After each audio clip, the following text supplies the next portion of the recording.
The following is transcribed. Family Theater presents Ruth Hussey, Roddy McDowell, and Lois Butler.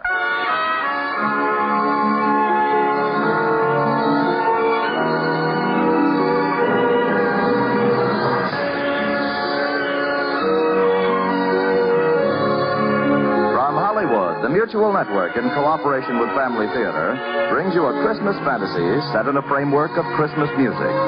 To tell you about our presentation of Charles Tazwell's classic Lullaby of Christmas, we present Ruth Hussey.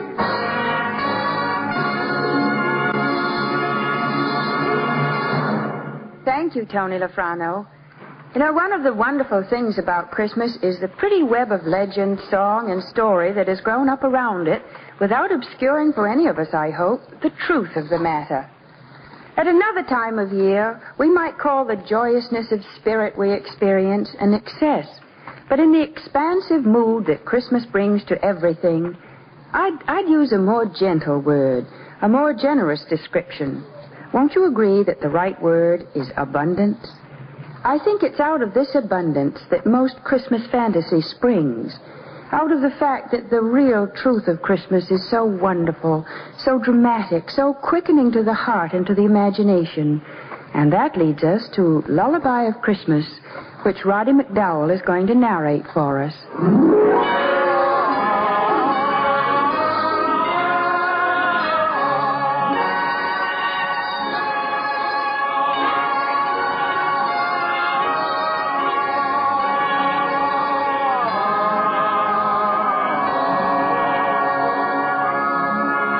This story is as old as Christmas, and yet is neither remembered nor told except by the tongueless ones.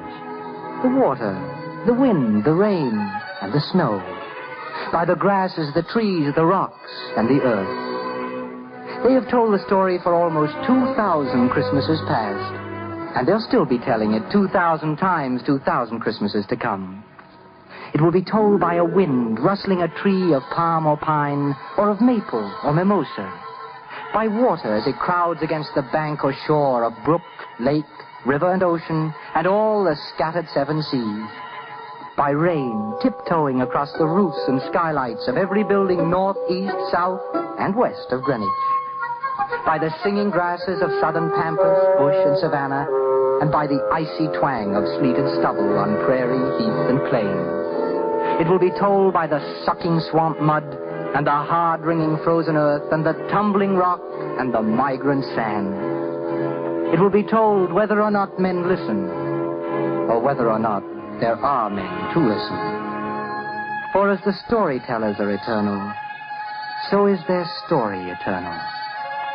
Their story of the Lullaby of Christmas.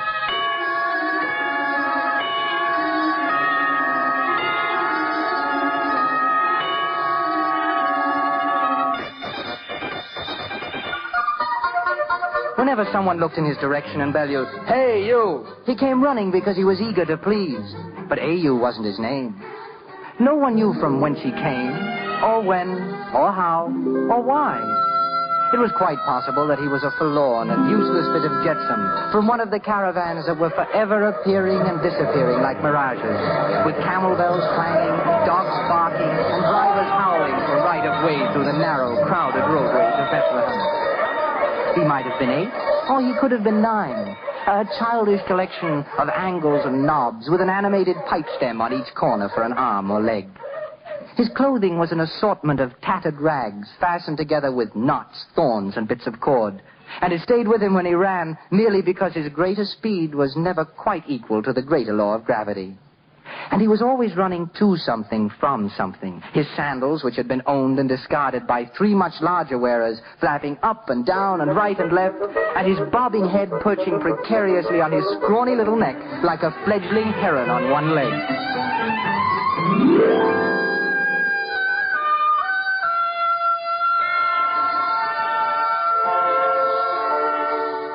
And yet, there was something about the boy that made people notice him.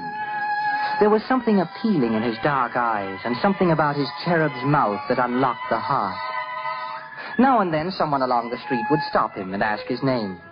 But when A.U. tried to answer, from out of his cherub's mouth, instead of words, would come a horrible sound, a scourging, piercing, ear-scraping, howling and shrieking.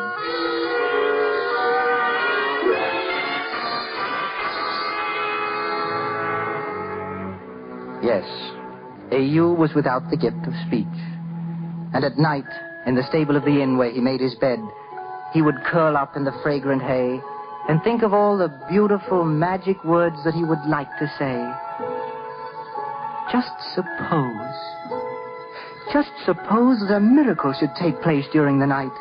Just suppose that he should wake up tomorrow morning and walk over to that stall and say, "Good morning, Mr. Cow." "Oh, wonderful." And then he'd run outside to the pen and call out, "Hello, Mr. Sheep." "Oh, magnificent morning." He could talk. He could say anything and everything that he wanted to say. And wouldn't the innkeeper's wife be surprised when she handed out the scraps for his breakfast and loudly and clearly he said, "I'm terrible obliged, ma'am.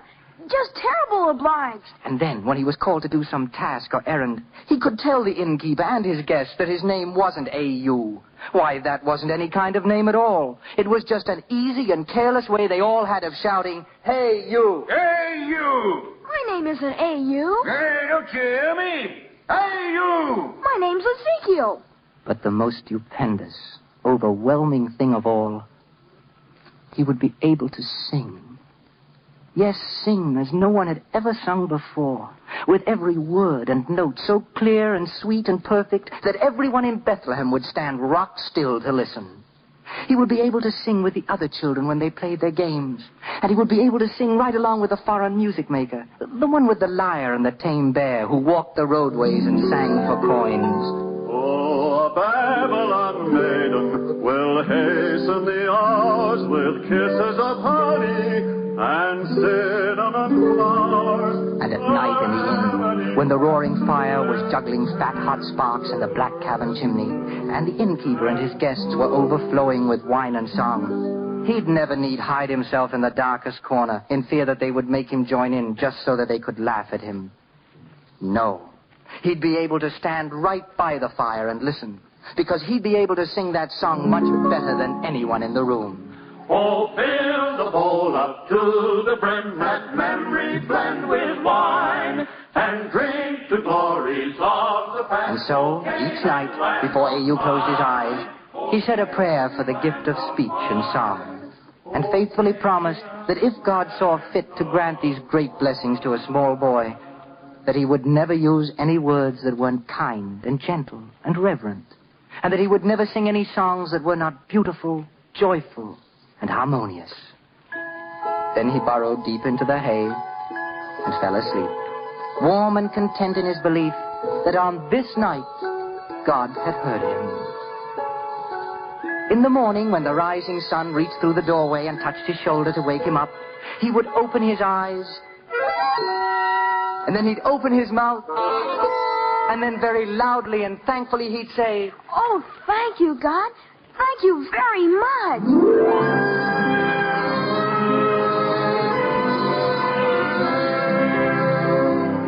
But morning after morning, God disappointed him. And finally, after months of mornings had vanished into Egypt, A.U. knew that he would always be just as he was, as inarticulate as a tumblebug, as a woodtick, as a worm. For a few nights, A.U. cried himself to sleep in black discouragement. And then he resolved that he would never open his mouth again to make people laugh. And when his work was done, he trudged out of Bethlehem and wandered over the fields and hills. Travelers sometimes wondered when they saw his lonely little figure against the sky. And none of them knew that he really wasn't lonely at all. Why, he couldn't be lonely among friends.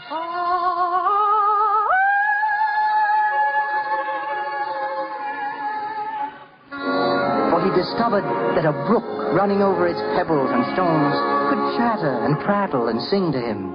And if he answered, or even if he sang, the brook didn't care a ripple that the noises he made were strange and unmusical. It went right along singing as loudly and joyfully as ever. Yes, and the winds were forever whispering or humming or caroling. Sometimes they were so filled with music that they shook their great trees and woke them up, and they tossed the great limbs and made every leaf and twig join in with the singing. So Au sang too. And the trees didn't care, and the winds didn't care. Neither did the rain when it thrummed on the rocks or strummed through the tall grasses. It went right on just as though his horrible din was the most sublime music it has ever heard. And then, when he was tired, Au would lie on the ground with his ear pressed tight against the moss and listen to the small, faraway voices, the little, scarcely audible voices deep in the ever-moving, ever-singing earth itself. The song they sang was very sweet, but so faint and distant that try as he might, he could never learn the melody. And so, listening to his friends, the tongueless ones, Au would fall fast asleep.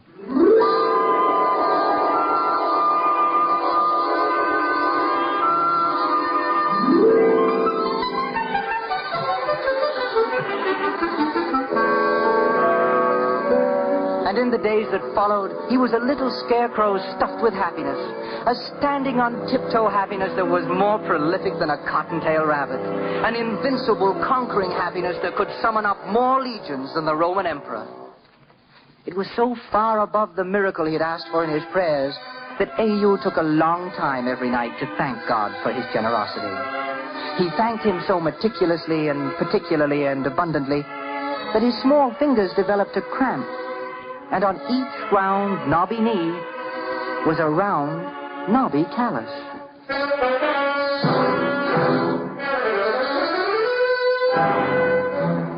And then, without the slightest warning, coming with cockcrow as any other day, wearing the same identical colors of dawn as yesterday's beneficent morning, came the dreadful day. It was begun by the innkeeper kicking methodically at the mound of hay where Au had buried himself and bawling, Hey, you! Come on, crawl out of there and get to work. On your feet or I'll slice out your tongue and sell it for tallow. Then the dreadful day was helped along by the innkeeper's fat and fuming wife. At mid-morning, when Au's stomach was tied in a double-bow knot with hunger, he stuck one eye around the frame of the kitchen door to let it beg for his breakfast, and the innkeeper's wife doused him with slimy dishwater and screamed, Don't come grunting and squealing for scraps at my door when I'm busy, you miserable gutter rubbish! Get out with the rest of the swine! And in the afternoon, as Au was racing through the town on one of his endless errands, a tired thong snapped on one of his oversized sandals, and the sandal went skittering through the air, purposely ignoring half a dozen people who would have merely scowled or scolded, and dropped deliberately and maliciously on the proud and helmeted head of a swaggering centurion. The centurion plucked Au out of the crowd by his rags and lifted him up off the ground and held him dangling at arm's length, demanding his name and his dwelling place. And when Au tried to answer, but only made meaningless sounds, the centurion shook him until he flipped and flopped like a limp, grief-stricken starfish. And he bellowed, Look at me, oh, you driveling, babbling, voiceless offshoot of a scurvy, dribble-mouthed alley rat. If ever again you foul my eyes, I'll cage you and send you to Rome to feed the emperor's lions. And through the remaining hours of the dreadful day's afternoon, no matter how fast Au ran, the story of his affliction and humiliation always ran faster. It was a street, an alley, or even a doorway ahead of him. He seemed to run through a forest of pointing fingers that threatened to pin him to a wall, under a sky of leering eyes that fell and clung to him like leeches, by endless craters of jeering mouths that spouted laughter like bottomless goatskin water bags.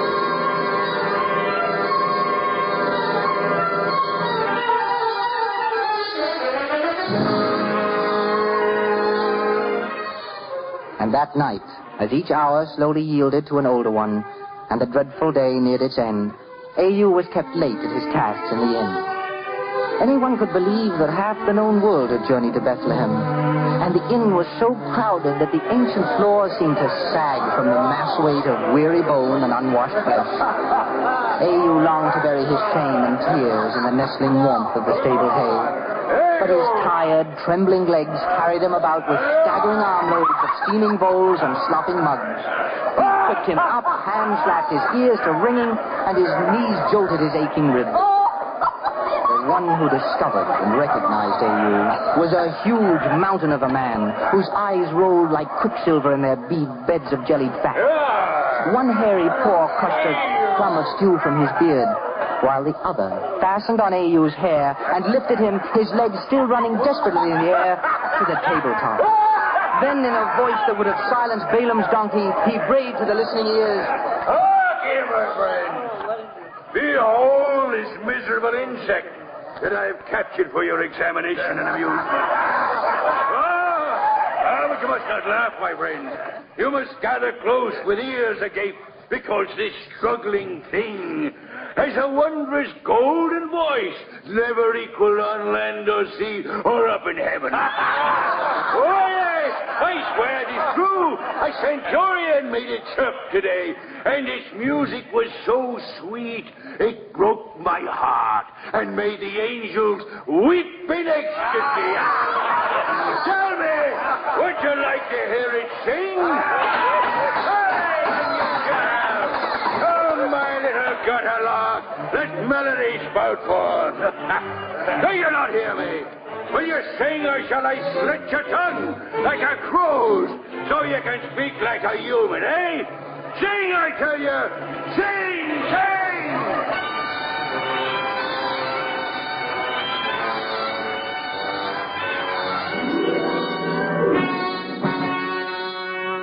And so, standing on the table, A.U. tried to sing. And at every tuneless howl, the crowd shocked its mockery. At every unmelodious screech, it roared its derision. At every discordant squeak, it loosed a thunderbolt of laughter that crashed and splintered on his head. And his mind was fear, and his body was shame, and his blood was tears. But he went on.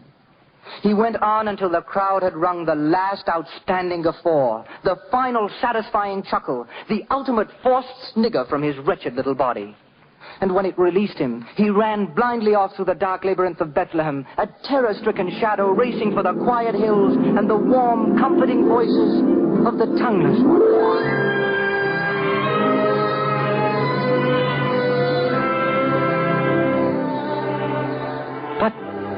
Tonight there were no voices. Even though A.U. held his breath, even though he strained his ears, he could hear no sound from the tongueless ones. Even when he threw himself down and laid his ear to the ground, there was no small sound to hear. Even the little voices deep in the earth had stopped their whispering and were quiet. Then A.U. howled and babbled and tried to make the tongueless ones answer him. But they only waited and listened. And he croaked and screamed at them. But still they waited and listened. And he wept and shrieked to them.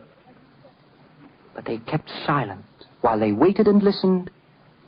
Just listened and waited. Then A.U. rolled over on his back to listen too. And he saw that a great white star had risen and was shining over Bethlehem. A star so bright it blinded him. And so he closed his eyes. And exhausted by the dreadful day, he went to sleep.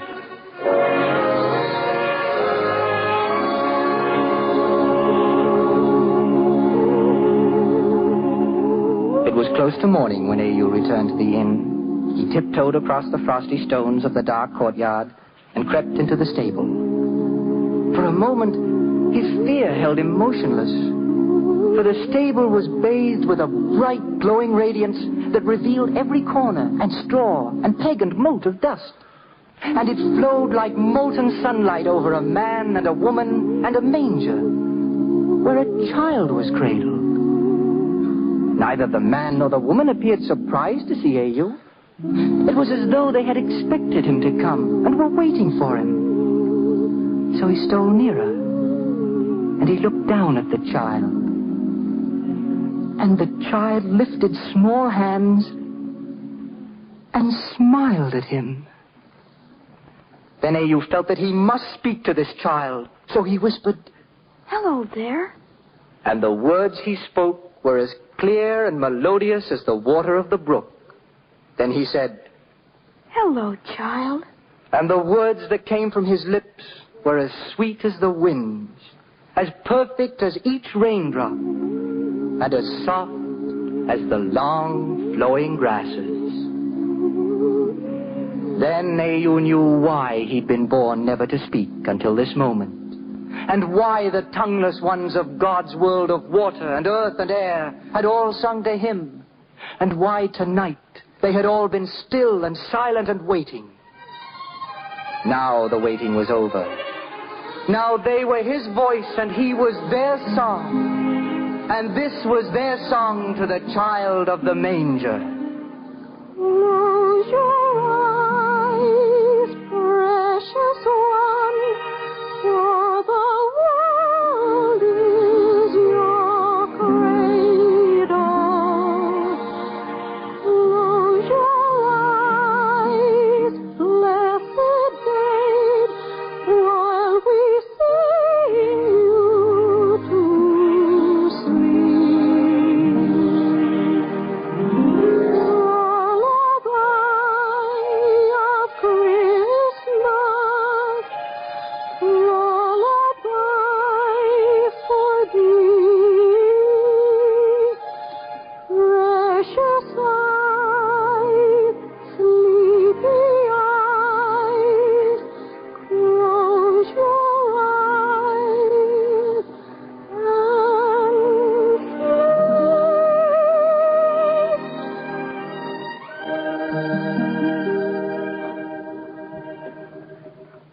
Yes, this story is as old as Christmas. And yet, it's neither remembered nor told except by the tongueless ones. The water, the wind, the rain, and the snow. The grasses, the trees, the rocks, and the earth. It will be told this Christmas by a wind rustling a tree of palm or pine, or maple or mimosa. By water as it crowds against the bank or shore of brook, lake, river, and ocean, and all the scattered seven seas. By rain as it patters across the roofs and skylights. Yes, and by the singing grasses of the southern pampas, bush, and savanna, and the icy twang of sleeted stubble on prairie, heath, and plain. The few ears that listen may wonder at the strange, childlike quality in the voices of all these storytellers. But that's so very easy to understand.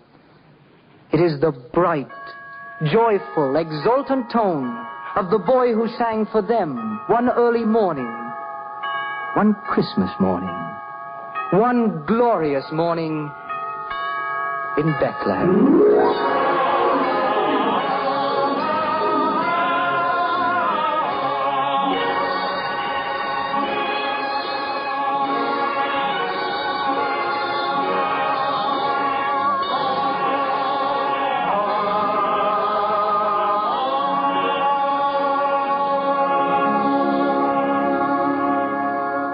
Thank you, Roddy, for steering us so imaginatively.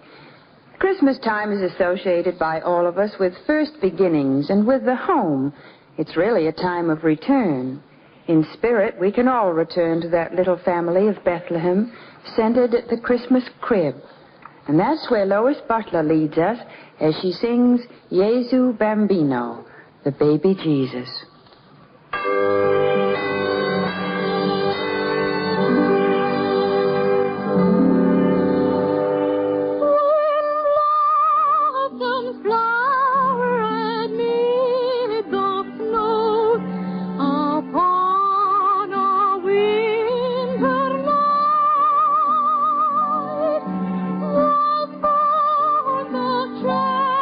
The Christmas rose, the King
you, Lois Butler.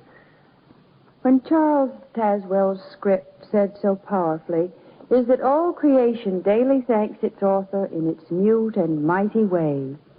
Others might see monotony, but to the discerning eye, it's beauty. Just the other day, a friend asked me, isn't prayer a monotonous thing? I didn't think so. No, on the matter of monotony, I don't think God blames the levelness of the plain for not being a solitary mountain peak, or a flight of friendly swallows for not being lonely eagles. There is beauty in order and in change, beauty in variety and beauty in sameness. These are but some of the reasons I can't believe that to God prayer is ever monotonous.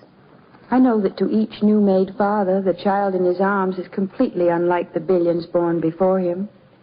A family kneeling together, saying the same prayers, beget among themselves not a feeling of monotony, but a feeling of splendid unity. That's why family theater keeps saying, the family that prays together stays together. More things are wrought by prayer than this world dreams of.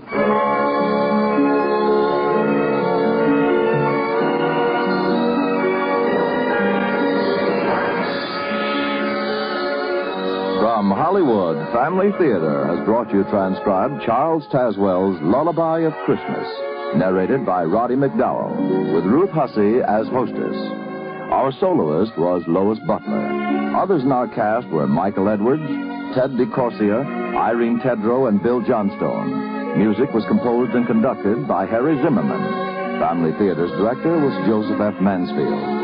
This is Tony Lofrano expressing the wish of Family Theater that the blessing of God may be upon you and your home, and inviting you to be with us next Sunday at 9 p.m. Eastern Standard Time over most of these stations, when Family Theater will present our special Christmas program, The Joyful Hour, starring Licia Albanese, Ann Blythe, McDonald Carey, Jeff Chandler, Gene Cagney, Bing Crosby, Bobby Driscoll, Jimmy Durante, June Haver, Ruth Hussey, William Ludvigan, Pat O'Brien, Rod O'Connor, Maureen O'Hara, Maureen O'Sullivan, Gigi Perot, Lanny Ross, Robert Ryan, and Leonard Warren. And next week, Family Theater will present Star of Wonder, starring Pat O'Brien. Join us, won't you? This is the Mutual Broadcasting System.